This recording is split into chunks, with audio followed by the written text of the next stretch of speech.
Ang early 2010s run ng New York Knicks ang isa sa mga most successful runs ng Knicks franchise in recent years. Dito nga naman kasi nila nakuha ang kanilang unang winning season since 2001. Nangyari yan noong 2010-2011 season, mga panahon na may something to cheer about sa Madison Square Garden since nung lumisan si Patrick Ewing, lumisan sa liga. Nagsimula ang lahat ng yan sa summer ng 2010. Ito yung off-season na maraming big-name free agents ang nagliliparan. Most notably, si LeBron James. Isa ang Knicks sa mga may cap space noon para makuha ang Big Three. Hindi lang si LeBron, kundi pati na rin si Wade at si Bosh. Ay, munti ka na. Pero alam naman natin ang nangyari. LeBron took his talents to South Beach. Ang Knicks, kinuha ang star power forward na si Amar'e Stoudemire. Medyo matanda na si Stoudemire pero tandaan, siya ay nanggaling sa West Finals. Kaya kahit hindi si LeBron ang nakuha ng Knicks, during that time, hindi na rin masyadong nakakalungkot ang acquisition ni Stoudemire. At isa pa, importante ang ticket sales sa Knicks. Panghakot din ng fans itong si Stoudemire. Matatandaan kasi na during the 2000s, nangolekta ang Knicks ng mga past their prime at injured all-stars. Isa nga daw kasi itong paraan para bumenta ng tickets. To be specific, paraan para mabenta ang courtside seats sa mga Wall Street people na walang alam sa basketball. Malaki ang kinita ng Madison Square Garden sa mga yan.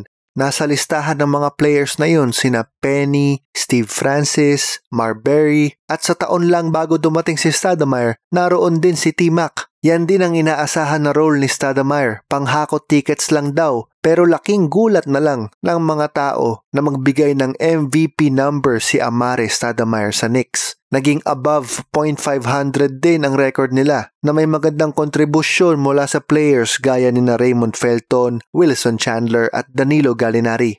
Ang ceiling nila ay pang first round appearance lang. Makulimlim ang aura sa New York. Pero sakto, merong isang superstar na inaasam noon na maglaro sa kanyang hometown na New York. Yan ay walang iba kundi ang national champion sa Syracuse Orange na si Carmelo Anthony. Magsisilbi sana itong homecoming kay Melo, isang New York native at lifelong Knicks fan. Parang si D. Rose sana sa Chicago. Si Melo, very fitting sa New York. Kumbaga, match made in heaven sana. Pero sa true New York Knicks fashion, itinrade nila sina Felton, Gallinari, Chandler, Mozgov at future picks. Makinig, ang isa sa mga future picks na ito ay si Jamal Murray. Lahat ng yan itinrade ng New York papunta sa Nuggets para makuha si Melo. Ang daming nagkamot ng ulo sa trade na ito. Pero at least nakuha na ng Knicks ang unang superstar nila since Patrick Ewing. Naging scoring machine si Carmelo Anthony at ang kanyang mid-range game ay humakot ng fans. Kaya lang, patuloy silang naging .500 team lamang. Kung hindi pa nagkaroon ng Linsanity ay walang ibang ise-celebrate ang mga Knicks fans. Sinuntok pa ni Amar'e ang fiberglass ng extinguisher habang nasa kasagsagan sila ng playoffs. Injured, absent tuloy siya na gentleman's sweep sa playoffs. Hindi na din na-extend si Jeremy Lin.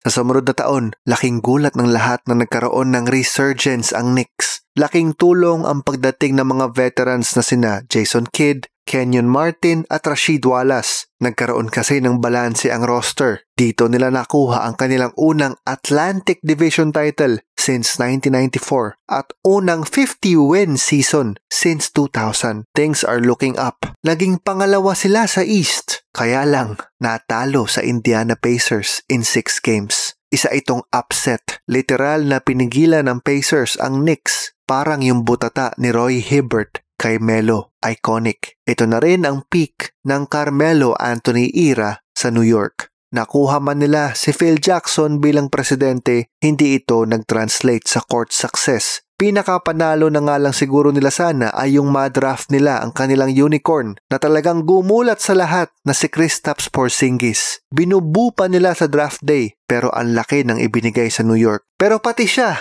itinrade lang din ng New York Knicks. Natuldo ka na ang Melo era noong 2017 nang i-trade siya patungo sa OKC. Madami sanang nagro-root para sa Knicks. Ika nga kasi nila, if the Knicks are doing good, it's good for the NBA dahil sa laki ng market ng New York. Hindi man nag-uwi ng kampyonato, ang era na ito ng New York Knicks ay memorable. May Linsanity, may Stoudemire, may Carmelo Anthony, at may fire extinguisher. Aisha Plok, Luis Ascona sa sulat ni Ryan Garcia hanggang sa susunod na episode ng Jump, Palero.